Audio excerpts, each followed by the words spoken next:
जय हिंद, वंदे मातरम। दोस्तों, welcome to my YouTube channel learn with Neeraj sir. तो दोस्तों, आज इस यूट्यूब चैनल के माध्यम से एक वीडियो मैं लेकर के आया हूं, जिसमें आज हम लोग जो है चर्चा करेंगे बिहार बोर्ड क्लास 12 प्रिपरेशन के बारे में, जिसमें हमारा आज का टॉपिक रहेगा ज्योग्राफी। यानी कि यहाँ पे देख सकते हैं लिखा हुआ है कि 2023 के आगामी परीक्षा यानी 2023 की आगामी परीक्षा के लिए महत्वपूर्ण वस्तुनिष्ठ प्रश्नों का संग्रह।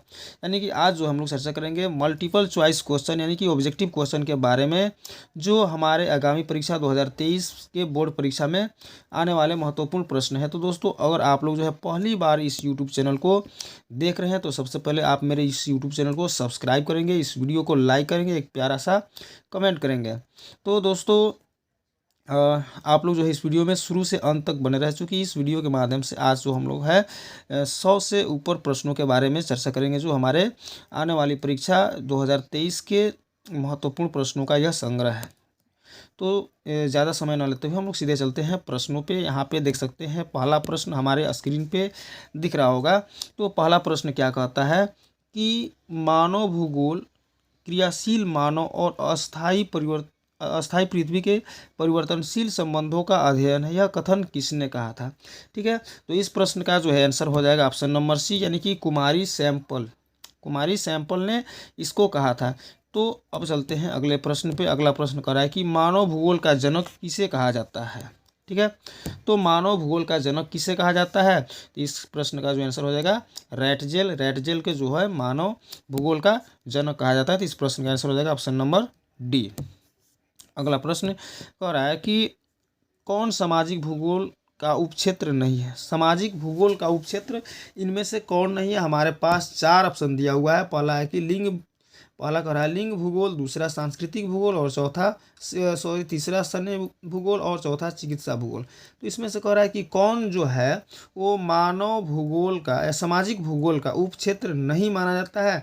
तो इस प्रश्न का आंसर हो जाएगा ऑप्शन नंबर डी, यानी कि ऑप्शन नंबर डी जो है चिकित्सा भूगोल जो है सामाजिक भूगोल का एक उपक्षेत्र नहीं माना जाता है। चलिए अगला देखते हैं। अगला प्रश्न क्या कहता है कि संभववाद अवधारणा में किस घटक को महत्वपूर्ण माना गया है। तो संभववाद अवधारणा में जो है किस घटक को महत्वपूर्ण माना गया है। ऑप्शन नंबर ए कह रहा है कि मानवीय प्राकृतिक घटक, ऑप्शन नंबर बी कह रहा है कि मानवीय घटक। तो संभववाद की अवधारणा में जो है प्राकृतिक घटक और मानवीय घटक दोनों को ही महत्वपूर्ण माना गया है। इसलिए इस प्रश्न का जो आंसर होगा ऑप्शन नंबर सी होगा, अर्थात ए और बी दोनों इसका आंसर हो जाएगा। आगे देखते हैं अगला क्वेश्चन क्या कर रहा है कि निम्नलिखित में से भारत में पुरुष प्रवास का प्रमुख कारण कौन सा है। ये बहुत बढ़िया क्वेश्चन है कि अगर भारत में पुरुष प्रवास यानी कि पुरुष को एक जगह से दूसरे जगह रहने के पीछे क्या कारण है, तो प्रमुख कारण क्या है। इस प्रश्न का आंसर हो जाएगा ऑप्शन नंबर सी। डायरेक्ट हम लोग आंसर पे चलते हैं। ऑप्शन नंबर सी जो हो जाएगा इसका आंसर हो जाएगा, नहीं, काम और रोजगार के कारण जो है मानव में जो पुरुष जो है वो दूसरे जगहों पे जाकर के अधिकतर रहते हैं। आगे देखिए, बहुत बढ़िया क्वेश्चन कह रहा है कि निम्नलिखित में कौन सा क्षेत्र सघन जनसंख्या वाला है। यानी कि हमारे पास 4 ऑप्शन दिया हुआ है। ऑप्शन नंबर ए दक्षिण पूर्वी एशिया, ऑप्शन नंबर बी भूमध्य रेखीय प्रदेश, ऑप्शन नंबर सी ध्रुवीय प्रदेश और ऑप्शन नंबर डी मरुस्थलीय प्रदेश। तो इस प्रश्न का जो है आंसर हो जाएगा ऑप्शन नंबर ए करेक्ट हो जाएगा। यानी कि ये क्या कह रहा है कि दक्षिण पूर्वी एशिया जो है वो क्षेत्र सघन जनसंख्या वाला यह जगह माना जाता है, इसलिए इस प्रश्न का आंसर हो जाएगा ऑप्शन नंबर ए। आगे देखते हैं अगले प्रश्न पे। अगला प्रश्न कह रहा है कि जनसंख्या वृद्धि दर सर्वाधिक है, यानी कि जनसंख्या की वृद्धि दर सबसे ज़्यादा कहाँ है। तो इस प्रश्न का जो है आंसर हो जाएगा ऑप्शन नंबर 7वें नंबर प्रश्न का आंसर हो जाएगा ऑप्शन नंबर ए, यानी कि सबसे ज़्यादा जनसंख्या वृद्धि दर कहाँ है। तो इस प्रश्न का आंसर हो जाएगा ऑप्शन नंबर ए, यानी कि अफ्रीका में। अगला क्वेश्चन देखते हैं। अगला क्वेश्चन कह रहा है कि नौ निश्चयवाद से संबंधित कौन है। तो यहाँ पे हमारे 4 भूगोलविद का नाम लिखा हुआ है। इसमें से 8वें नंबर प्रश्न का जो है आंसर हो जाएगा ऑप्शन नंबर डी, यानी कि टेलर को ही जो है क्या कहा जाता है, नौ निश्चयवाद का इसको जनक कहा जाता है। इसका आंसर हो जाएगा ऑप्शन नंबर डी। अगले प्रश्न पे आते हैं। अगला प्रश्न क्या कह रहा है कि निम्नलिखित में कौन सा एक भौगोलिक सूचना का स्रोत नहीं है। भौगोलिक सूचना का स्रोत कौन सा नहीं है, तो इस प्रश्न का आंसर डायरेक्ट हम लोग देखते हैं, इसका आंसर हो जाएगा ऑप्शन नंबर डी। यानी कि ऑप्शन नंबर डी क्या कर रहा है कि प्राचीन महाकाव्य, ये प्राचीन महाकाव्य जो है वो क्या है, भौगोलिक सूचना का क्षेत्र नहीं माना जाता है। तो 9 नंबर प्रश्न का जो आंसर हो जाएगा ऑप्शन नंबर डी। अगला प्रश्न देखिए, कह रहा है कि प्रकृति और मानव के बीच पारस्परिक क्रिया का सबसे महत्वपूर्ण कारक कौन है। प्रकृति और मानव के बीच जो है वो पारस्परिक क्रिया का सबसे महत्वपूर्ण कारक कौन है, तो 10वें नंबर प्रश्न का आंसर हो जाएगा option number D, option number B. Option number B क्या है, तो तकनीकी। यानी कि तकनीकी जो है, ये तकनीकी जो आप लोग जो देख रहे हैं, तकनीकी क्या है, तो प्रकृति और मानव के बीच पारस्परिक क्रिया का सबसे महत्वपूर्ण कारक है, इसलिए इस प्रश्न का आंसर हो जाएगा ऑप्शन नंबर बी। आगे चलते हैं, अगले प्रश्न पे आते हैं। अगला प्रश्न क्या कहता है, कह रहा है कि निम्नलिखित में से कौन सा मानव की मूल आवश्यकता से संबंधित नहीं है। मानव की मूल आवश्यकता से संबंधित नहीं है, तो इस प्रश्न का जो है आंसर हो जाएगा ऑप्शन नंबर, इस प्रश्न का आंसर हो जाएगा option number A. Option number A जो है, हम मनुष्य की जो है मूल आवश्यकता नहीं है, बल्कि कृषि, गृह निर्माण और वस्त्र उद्योग, ये हमारी क्या है, हमारी मूल आवश्यकता है। इसका आंसर हो जाएगा ऑप्शन नंबर ए, परिवहन जो है वो मानव की मूल आवश्यकता से संबंधित नहीं है। अगले प्रश्न पर चलते हैं, प्रश्न संख्या 12, कह रहा है कि जनसंख्या वितरण को प्रभावित करने वाले कारकों में सबसे महत्वपूर्ण कारक कौन सा है। जनसंख्या वितरण को प्रभावित करने वाले कारकों में सबसे महत्वपूर्ण कारक जो है वो कौन सा है, तो इस प्रश्न का जो होगा आंसर हो जाएगा स्थलाकृति। यानी कि स्थल की आकृति, यानी जिस जगह पर मनुष्य रहते हैं उसकी आकृति पर सबसे ज़्यादा ये बात निर्भर करता है कि वहाँ जनसंख्या वितरण कैसा है। यानी कि अगर पहाड़ी और पठारी या मरुस्थलीय क्षेत्र है तो वहाँ पर जनसंख्या वितरण कम होता है, और जहाँ पर मैदानी क्षेत्र होता है वहाँ पर जनसंख्या वितरण ज़्यादा होता है। इसमें सबसे महत्वपूर्ण भूमिका जो निभाता है वो स्थलाकृति, यानी कि उस जगह की आकृति कैसी है। चलिए आगे चलते हैं अगले प्रश्न पे। अगला प्रश्न क्या कह रहा है कि किस वर्ष विश्व की जनसंख्या 6 अरब हुई थी। यानी कि किस वर्ष जो है पूरी विश्व की जनसंख्या 6 अरब हो चुकी थी, तो इस प्रश्न का आंसर हो जाएगा ऑप्शन नंबर डी। यानी कि 1999, सन 1999 पूरे विश्व की जनसंख्या जो है 6 अरब हो चुकी थी।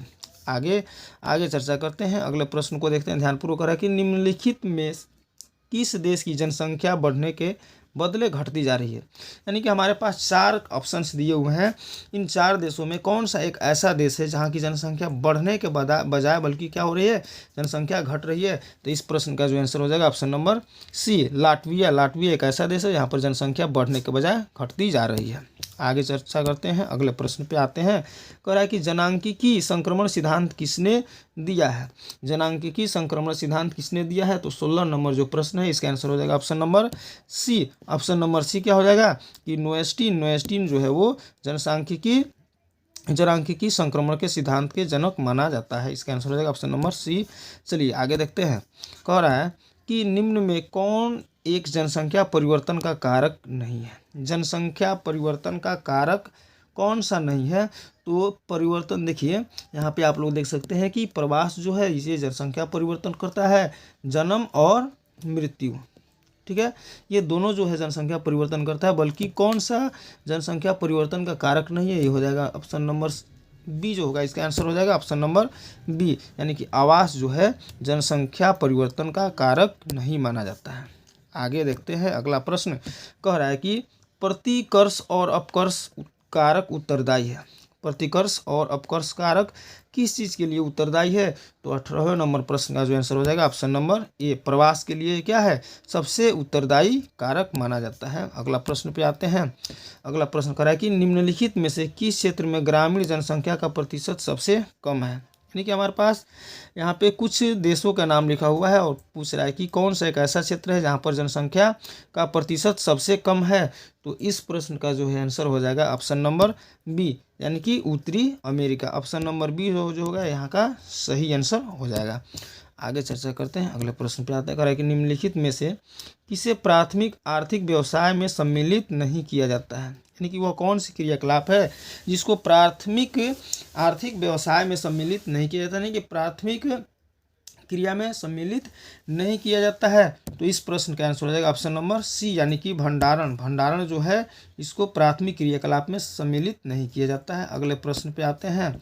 अगला प्रश्न करा कि निम्नलिखित में से किस क्षेत्र में 15 वर्ष से अधिक आयु के साक्षरों का प्रतिशत सबसे अधिक है, यानी कि 15 वर्ष से अधिक आयु के जो साक्षर है उनकी प्रतिशत सबसे अधिक कहाँ है।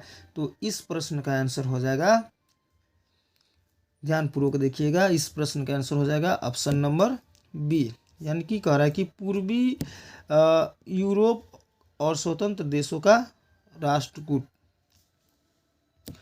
अगला क्वेश्चन कह रहा है कि मानव विकास सूचकांक में विश्व के निम्नलिखित देशों में से किसकी कोटि उच्चतम है। मानव विकास सूचकांक की दृष्टि से अगर देखा जाए तो पूरे विश्व में वह कौन सा देश है जिसकी कोटि सबसे उच्चतम है। तो इस प्रश्न का आंसर हो जाएगा ऑप्शन नंबर ए, यानी कि नॉर्वे जो है एक ऐसा देश है जहां पर मानव विकास सूचकांक में पूरे विश्व में जो है सबसे उच्चतम माना जाता है। अगला बहुत बढ़िया क्वेश्चन देखिए, ये बार बार एग्जामिनेशन में पूछा जाता है कि डॉक्टर महबूब उल हक मूल निवासी थे, यानी कि कहाँ के निवासी थे डॉक्टर महबूब उल हक। तो डॉक्टर महबूब उल हक जो थे वो कहाँ के निवासी थे, पाकिस्तान के। तो इस प्रश्न का आंसर हो जाएगा ऑप्शन नंबर बी। आगे देखते हैं अगला क्वेश्चन कह रहा है कि इनमें कौन एक मध्यकालीन नगर है। ठीक है, मध्यकालीन नगर है। अगर प्राचीन कालीन नगर की बात की जाए तो इस प्रश्न का आंसर हो जाता ऑप्शन नंबर बी पटना, लेकिन मध्यकालीन नगर की बात हो रही है तो इस प्रश्न का जो है आंसर हो जाएगा ऑप्शन नंबर ए आगरा, यानी कि आगरा जो है एक मध्यकालीन नगर के रूप में जाना जाता है। अगले प्रश्न पे आते हैं। अगला प्रश्न क्या करा है कि निम्नलिखित में से कौन सा देश विकासशील है। ठीक है, कौन सा देश विकासशील है, यानी कि विकास के पथ पर अग्रसरित है, अभी विकास कर रहा है। तो 25वें नंबर प्रश्न का जो आंसर हो जाएगा ऑप्शन नंबर सी हो जाएगा। नाइजीरिया जो है एक ऐसा देश है जो विकासशील देश है, जबकि यहाँ पे आप लोग देख सकते हैं जापान, फ्रांस और ऑस्ट्रेलिया ये क्या है, ये विकसित देशों की श्रेणी में आता है, जबकि नाइजीरिया जो है एक विकासशील देश माना जाता है। आगे देखते हैं। अगले प्रश्न पे आते हैं। कह रहा है कि निम्नलिखित में कौन मानव विकास के मूलभूत क्षेत्र है। मानव विकास के मूलभूत क्षेत्र तो देखिए स्वास्थ्य भी है, संसाधन भी है और शिक्षा भी है। ये तीनों के तीनों जो है मानव विकास के मूलभूत क्षेत्र माना जाता है। इसलिए इस प्रश्न का जो आंसर हो जाएगा, इस प्रश्न का आंसर हो जाएगा option number D. Option number D जो होगा, यानी कि उपरोक्त सभी। आगे देखिए नेक्स्ट क्वेश्चन कह रहा है कि निम्नलिखित में कौन सा देश मानव विकास वाला नहीं है, यानी कि वो कौन सा देश है जो मानव विकास वाला देश नहीं माना जाता है। तो इस प्रश्न का आंसर हो जाएगा ऑप्शन नंबर डी, यानी कि ऑप्शन नंबर डी यानी कि मिस्र जो है वो एक ऐसा देश है जहाँ पर उच्च मानव विकास वाला देश इसको नहीं माना जाता है। चलिए आते हैं अगले प्रश्न पे। प्रश्न संख्या 28 कह रहा है कि खट्टे रसदार फलों की कृषि संबंधित है, यानी कि जो खट्टे रसदार फल हैं उसकी वहाँ पर जो कृषि की जाती है उस कृषि को किस नाम से जाना जाता है। तो इस प्रश्न का आंसर हो जाएगा ऑप्शन नंबर सी, यानी कि उस खट्टे रसदार फलों की कृषि को भूमध्य सागरीय कृषि के नाम से भी जाना जाता है। अगला क्वेश्चन कह रहा है कि निम्नलिखित में से, यहाँ पर कह रहा है कि निम्नलिखित में कौन सा रोपण फसल नहीं है, यानी कि जिसको रोपा नहीं जाता है बल्कि उसको छींटा जाता है, छींट करके लगाया जाता है। तो इसको सिंपली हम लोग कह सकते हैं कि गेहूं का जो फसल है वो रोपण फसल नहीं है। इसका आंसर हो जाएगा ऑप्शन नंबर बी। अगले प्रश्न पे आते हैं। कह रहा है सहकारी कृषि अधिक सफल रही है, सहकारी कृषि अधिक सफल रही है। कहाँ सहकारी कृषि जो है सबसे अधिक सफल रही है। तो इस प्रश्न का आंसर हो जाएगा ऑप्शन नंबर बी, यानी कि डेनमार्क में, यानी कि डेनमार्क जो है यहाँ पर सहकारी कृषि सबसे ज़्यादा सफल मानी जाती है। अगले प्रश्न पे चलते हैं। तो इस प्रश्न को पढ़ लेते हैं कि यूरोप वासियों द्वारा अपने उपनिवेश में किस प्रकार की कृषि का विकास किया गया, यानी कि जो यूरोपवासी थे जो अपने लिए अपना जो उपनिवेश बनाते थे वहाँ पर किस प्रकार की कृषि को सबसे ज़्यादा मान्यता देते थे। तो इस प्रश्न का आंसर हो जाएगा ऑप्शन नंबर इस प्रश्न का जो है आंसर हो जाएगा ऑप्शन नंबर बी, यानी कि रोपड़ कृषि को वो लोग जो थे सबसे ज़्यादा मान्यता देते थे, इसलिए इस प्रश्न का आंसर हो जाएगा ऑप्शन नंबर बी। अगले प्रश्न पे आते हैं। अगला कह रहा है कि निम्नलिखित में कौन सी एकल कृषि नहीं है। ठीक है, एकल कृषि नहीं है कौन सी, तो इस प्रश्न का आंसर हो जाएगा मिश्रित कृषि, यानी कि मिश्रित कृषि जो है जिसमें मिली जुली जो कृषि है उसको एकल कृषि के नाम से नहीं जाना जाता। इस प्रश्न का आंसर हो जाएगा ऑप्शन नंबर बी, यानी कि मिश्रित कृषि। आगे देखते हैं। अगला प्रश्न कह रहा है कि शुष्क कृषि में निम्न में से कौन सी फसल नहीं बोई जाती है। शुष्क, सूखी हुई, तो यहाँ पे देख सकते हैं आप लोग जो है रागी, ज्वार और मूंगफली, ये तीनों के तीनों शुष्क कृषि है, जबकि यहाँ पर गन्ना की जो खेती की जाती है वो शुष्क क्षेत्र में नहीं की जाती है। इस प्रश्न का आंसर हो जाएगा ऑप्शन नंबर डी, यानी कि शुष्क कृषि के रूप में बोई जाने वाली फसल नहीं है कौन सी, तो वो हो जाएगी आंसर गन्ना। आगे चलते हैं। कह रहा है कि निम्नलिखित में कौन कृषि आधारित उत्पाद नहीं है। कृषि आधारित उत्पाद नहीं है, तो देखिए यहाँ पर चीनी जो है, कॉफ़ी और चाय, ये तीनों के तीनों जो है कृषि आधारित उत्पाद है, जबकि यहाँ पे देख सकते हैं नमक जो समुद्र के पानी से, समुद्र के खारा जल से तैयार किया जाता है। तो इस प्रश्न का आंसर हो जाएगा ऑप्शन नंबर बी, यानी कि नमक जो है ये क्या है, कृषि आधारित उत्पाद नहीं माना जाता है। अगला प्रश्न कह रहा है कि ब्राज़ील के कॉफ़ी बागान को क्या कहते हैं, क्या कहा जाता है। तो ब्राज़ील में कॉफ़ी बागान को सिंपल सा प्रश्न क्या कहा जाता है, तो फेजेंडा कहा जाता है। इस प्रश्न का जो होगा आंसर हमारा ऑप्शन नंबर ए, फेजेंडा, यानी कि ब्राज़ील में जो कॉफ़ी के बागान है उसको फेजेंडा के नाम से जाना जाता है। अगला प्रश्न, अगला कह रहा है कि निम्न में से कौन सी रोपण फसल नहीं है। फिर से सेम क्वेश्चन, रोपण फसल नहीं है, तो इस प्रश्न का भी आंसर हो जाएगा option number B, sorry option number D, यानी कि चावल। तो देखिए चावल और गेहूं जो है वह रोपण फसल नहीं है। चलते हैं अगले प्रश्न पे।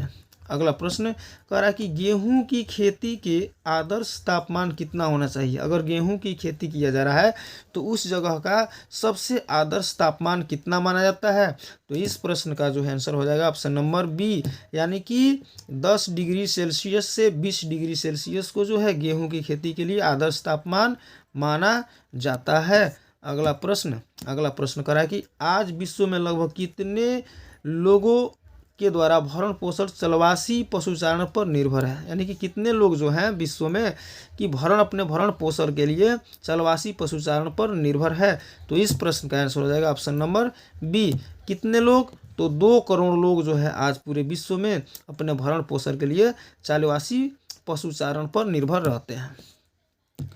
चलिए अगले प्रश्न पे आते हैं। करें कि चावल धान की खेती संबंधित है, तो चावल और धान की खेती किस प्रकार की खेती से, कृषि से संबंधित है, तो इस प्रश्न का आंसर हो जाएगा ऑप्शन नंबर डी। तो किस प्रकार की खेती से संबंधित है, तो गहन निर्वहन कृषि से संबंधित है। किसकी खेती, तो चावल या धान की खेती। आगे चलते हैं। अगला प्रश्न कह रहा है कि रबर का सबसे बड़ा निर्यातक देश कौन है। यानी कि रबर सबसे ज़्यादा कहाँ पर पैदा किया जाता है, तो इस प्रश्न का आंसर हो जाएगा ऑप्शन डी, यानी कि मलेशिया एक ऐसा देश है जहाँ पर सबसे ज़्यादा रबर की खेती होती है और यह जो है पूरे विश्व में सबसे बड़ा रबर का निर्यातक देश माना जाता है। अगला क्वेश्चन देखिए, कृषि के अंतर्गत हम इनमें से किसे लेते हैं। कृषि के अंतर्गत देखिए फलोत्पादन, इसको हम लोग ले सकते हैं, पशुपालन भी ले सकते हैं और मत्स्योत्पादन भी ले सकते हैं। तो इस प्रश्न का जो आंसर हो जाएगा ऑप्शन नंबर डी, यानी कि फसलोत्पादन, पशुपालन और मत्स्योत्पादन, ये तीनों के तीनों जो है कृषि के अंतर्गत आते हैं, जो हमारी प्राथमिक क्रियाकलाप के रूप में भी जाना जाता है। अगला क्वेश्चन कह रहा है कि कृषि के लिए इनमें से कौन सबसे अधिक उपयुक्त है। अगर खेती करना है तो सबसे ज़्यादा उपयुक्त कौन सा जगह है, तो इस प्रश्न का आंसर हो जाएगा ऑप्शन नंबर सी, यानी कि मैदान जो होता है, मैदानी क्षेत्र जो होता है कृषि के लिए सबसे ज़्यादा उपयोगी क्षेत्र माना जाता है। तो इस प्रश्न का आंसर हो जाएगा ऑप्शन नंबर सी। आगे देखते हैं अगला क्वेश्चन।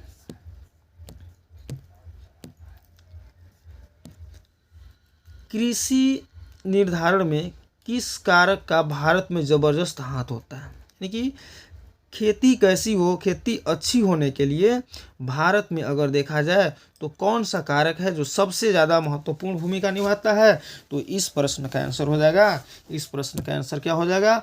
ऑप्शन नंबर बी, यानी कि वर्षा। भारत में जो है वर्षा आधारित खेती भी की जाती है, यानी कि यहाँ पर सबसे ज़्यादा महत्वपूर्ण भूमिका कौन सी कारक निभाती है खेती में?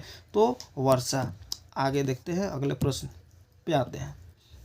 कह रहा है कि किस फसल की खेती में बुआई के समय कम तापमान चाहिए?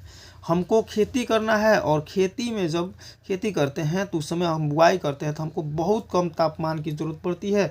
तो किस खेती के लिए? तो इस प्रश्न का आंसर हो जाएगा, इस प्रश्न का आंसर हो जाएगा ऑप्शन नंबर बी, यानी कि गेहूं की खेती करने के लिए टेम्परेचर कम होना चाहिए, इसलिए इसे सर्दी के मौसम में गेहूं की खेती की जाती है।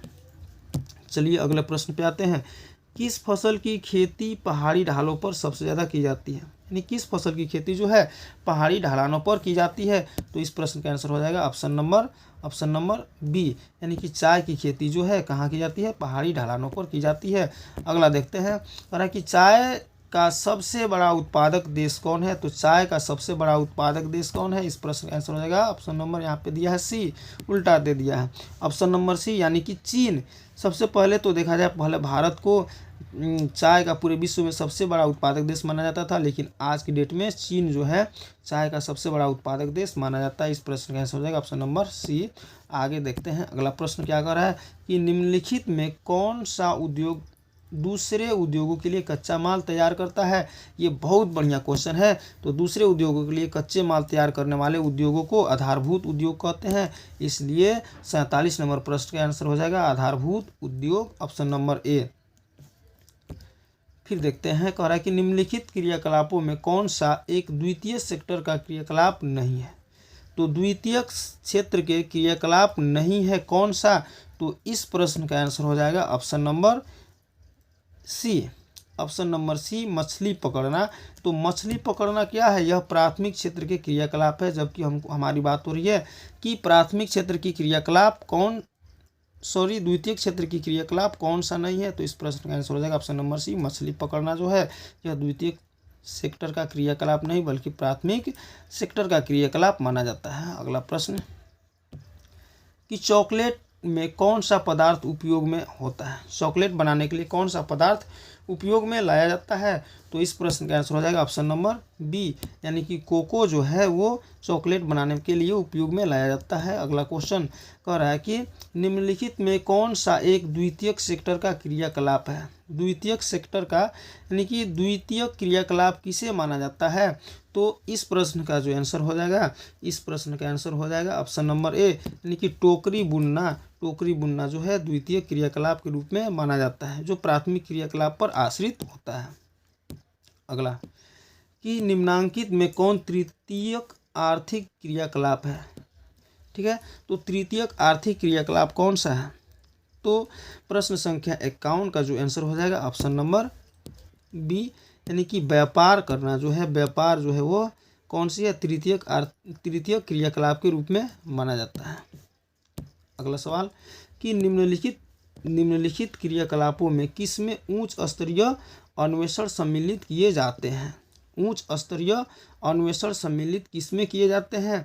तो इस प्रश्न का आंसर हो जाएगा ऑप्शन नंबर डी, यानी कि पंचम क्रियाकलाप में जो है उच्च स्तरीय अन्वेषण सम्मिलित किए जाते हैं। फिर देखिए, विश्व का सबसे बड़ा तृतीय क्रियाकलाप कौन सा है? पूरे विश्व की बात हो रही है और सबसे बड़ा तृतीय क्रियाकलाप कौन है? तो इस प्रश्न का आंसर हो जाएगा ऑप्शन नंबर डी, यानी कि शिक्षण जो है पूरे विश्व में सबसे बड़ा तृतीय क्रियाकलाप के रूप में जाना जाता है। अगला सवाल कह रहा है कि निम्न में किस अर्थव्यवस्था में उत्पादन का स्वामित्व व्यक्तिगत होता है? यानी कि खुद व्यक्तियों के हाथ में होता है अर्थव्यवस्था में उत्पादन का स्वामित्व। तो इस प्रश्न का आंसर हो जाएगा ऑप्शन नंबर बी, पूंजीवादी। तो अब एक सवाल आता है कि हमारे भारत देश में किस प्रकार की अर्थव्यवस्था है? तो हमारे भारत देश में कौन सी अर्थव्यवस्था है? तो आप लोग जान लीजिए कि भारत में मिश्रित अर्थव्यवस्था है। यानी कि मिश्रित अर्थव्यवस्था किसे कहते हैं? तो समाजवादी और पूंजीवादी दोनों अर्थव्यवस्था के सम्मिलित रूप को मिश्रित अर्थव्यवस्था के नाम से जाना जाता है। तो इस प्रश्न का आंसर हो जाएगा option number B. Option number B यानी कि पूंजीवादी अर्थव्यवस्था को, ये जो है इस अर्थव्यवस्था में स्वामित्व जो होता है व्यक्तिगत हाथों में होता है। अगले प्रश्न को देखते हैं। ट्रांस महाद्वीपीय स्टुअर्ट महामार्ग जोड़ता है, ठीक है। ट्रांस महाद्वीपीय स्टुअर्ट महामार्ग जोड़ता है किसको किससे जोड़ता है? तो इस प्रश्न का आंसर हो जाएगा ऑप्शन नंबर डी यानी कि डार्विन को मेलबर्न से जोड़ता है, ठीक है। डार्विन को मेलबर्न से जोड़ता है। तो इस प्रश्न का आंसर हो जाएगा ऑप्शन नंबर डी। अगले सवाल पे आते हैं। कह रहा है कि पनामा नहर जोड़ती है, तो पनामा नहर किसको किससे जोड़ती है?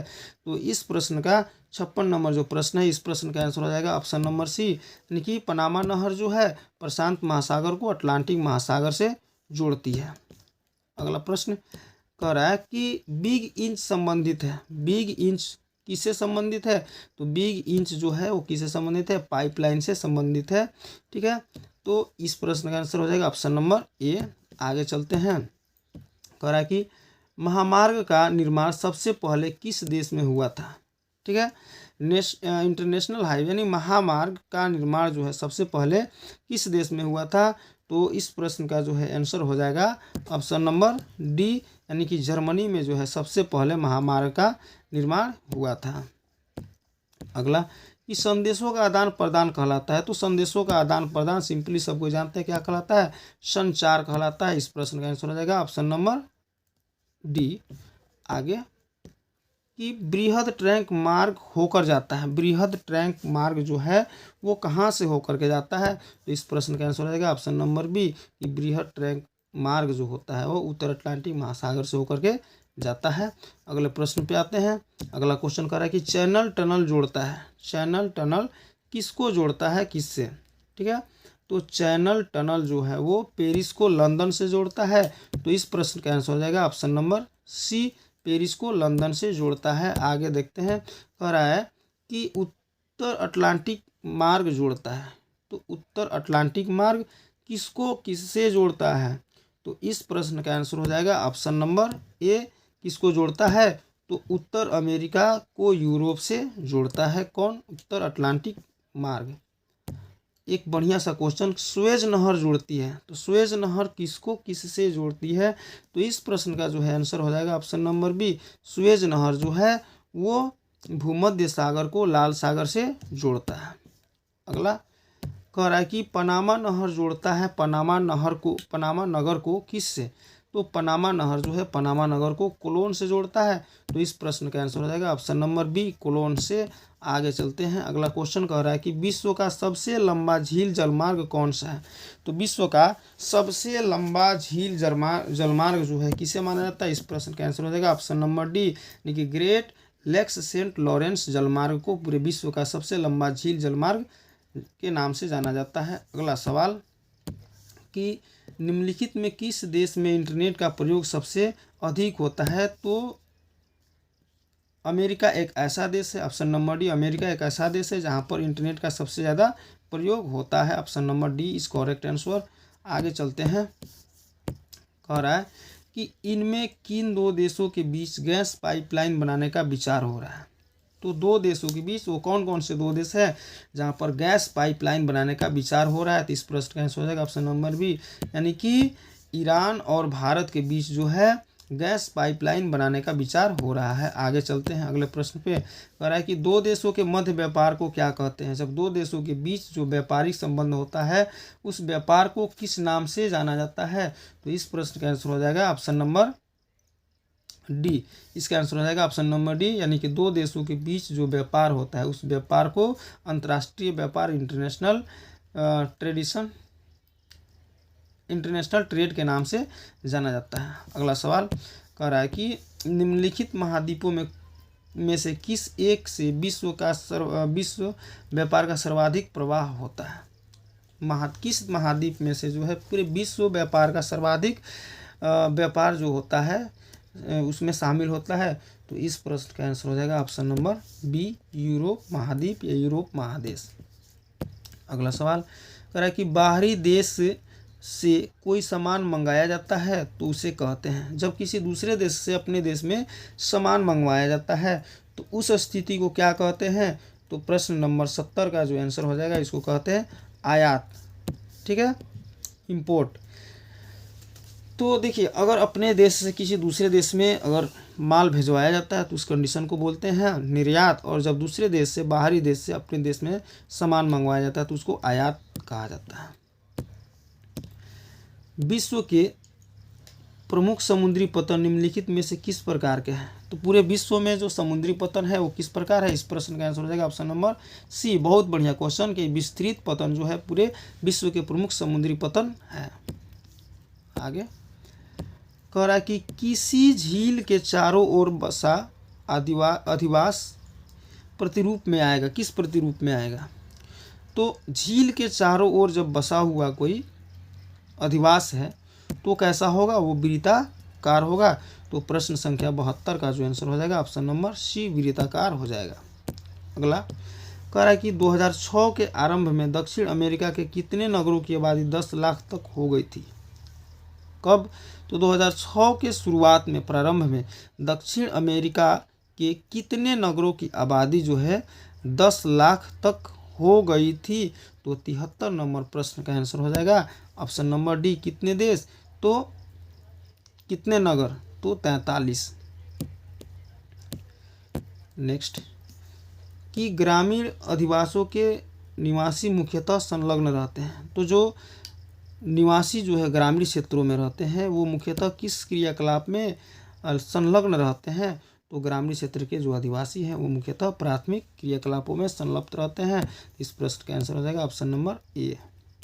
आगे कह रहा है कि अधिवास की लघुत्तम इकाई है। तो अधिवास की सबसे लघुत्तम इकाई कौन है? तो इस प्रश्न का आंसर हो जाएगा पल्ली, यानी कि पल्ली जो है ये अधिवास की सबसे लघुत्तम इकाई के रूप में जाना जाता है। आगे देखते हैं, कह रहा है कि इनमें से कौन ग्रामीण बस्ती का प्रकार है? तो ग्रामीण बस्ती का प्रकार गुच्छित भी है, अर्धगुच्छित भी है और पल्लीकृत भी है। तो इस प्रश्न का आंसर हो जाएगा ऑप्शन नंबर डी, यानी कि उपर्युक्त सभी, यानी कि सभी के सभी जो क्या है, ये सभी के सभी जो है ग्रामीण बस्ती का प्रकार है। चलते हैं अगले क्वेश्चन पे। कह रहा है कि रूस के टुंड्रा भाग में रहने वाले आदिम जाति इनमें से कौन है? तो रूस के टुंड्रा भाग में रहने वाले जो आदिम जाति है उसको किस नाम से जाना जाता है? तो इस प्रश्न का आंसर हो जाएगा ऑप्शन नंबर सी, उसको याकूच के नाम से जाना जाता है। अगला प्रश्न कह रहा है कि कलाहारी मरुस्थल में कौन सी जनजाति निवास करती है? तो कलाहारी मरुस्थल में जिस जो है जनजाति निवास करती है उसको बुशमैन कहते हैं। इस प्रश्न का आंसर हो जाएगा ऑप्शन नंबर सी, बुशमैन। अगला कह रहा है कि निम्नलिखित में कौन बस्ती प्रतिरूप सड़कों, नदियों या नहरों के सहारे विकसित होती है? तो सड़कों, नदियों या नहरों के सहारे जो विकसित होती है वैसे बस्ती को किस बस्ती के नाम से जाना जाता है? तो इस प्रश्न का आंसर हो जाएगा ऑप्शन नंबर बी, यानी कि उसको रेखीय या रैखिक बस्ती के नाम से जाना जाता है। अगला सवाल कह रहा है कि निम्नलिखित में कौन इथोपिया की राजधानी है? तो इथोपिया की राजधानी कौन है? ये सिंपल सा सवाल है। अदीस अबाबा को इथोपिया की राजधानी बनाया गया है। अगला सवाल कि निम्नलिखित में कौन सांस्कृतिक नगर है? ठीक है, तो सांस्कृतिक नगर कौन है? तो ये जेरूसलम को जो है सांस्कृतिक नगर कहते हैं, इसलिए 81 नंबर प्रश्न का आंसर हो जाएगा ऑप्शन नंबर ए, जेरूसलम। अगला सवाल कह रहा है कि रेंडियर किस क्षेत्र में पाया जाता है? तो रेंडियर एक जानवर है जो किस क्षेत्र में सबसे ज़्यादा पाया जाता है? तो इस प्रश्न का आंसर हो जाएगा ऑप्शन नंबर बी, यानी कि उसको टुंड्रा क्षेत्र में सबसे ज़्यादा जो पाया जाता है वो क्या होता है? रेंडियर, जिसका प्रयोग जो है वहाँ के लोग एक जगह से दूसरे जगह आने जाने के लिए करते हैं। अगला सवाल, मसाई क्या है? तो प्रश्न संख्या 84, मसाई क्या है? बहुत बढ़िया क्वेश्चन। तो मसाई क्या है? एक जनजाति है। तो प्रश्न संख्या 84 का आंसर हो जाएगा ऑप्शन नंबर बी, एक जनजाति। तो दोस्तों इस तरह से हम लोगों ने आज की इस वीडियो में जो है हम लोगों ने आज 84 प्रश्नों के बारे में चर्चा किया जो हमारे एग्जामिनेशन के लिए ये VVI क्वेश्चन है, बहुत इंपॉर्टेंट क्वेश्चन है। तो इस तरह से हम लोगों ने आज 84 प्रश्नों के बारे में चर्चा किया। तब आज हम लोग अपने वीडियो को यहीं पे समाप्त करते हैं। फिर से आगे जो है बहुत सारे वीडियो लेकर के आऊँगा जो आप लोग के एग्जामिनेशन से संबंधित होते हैं। तो दोस्तों, अगर आप लोग जो है मेरे इस यूट्यूब चैनल से नहीं जुड़े हैं, अगर वीडियो अच्छा लगे देख करके, तो आप मेरे यूट्यूब चैनल को सब्सक्राइब करेंगे। आज के लिए बस इतना ही दोस्तों, तब तक के लिए जय हिंद, धन्यवाद।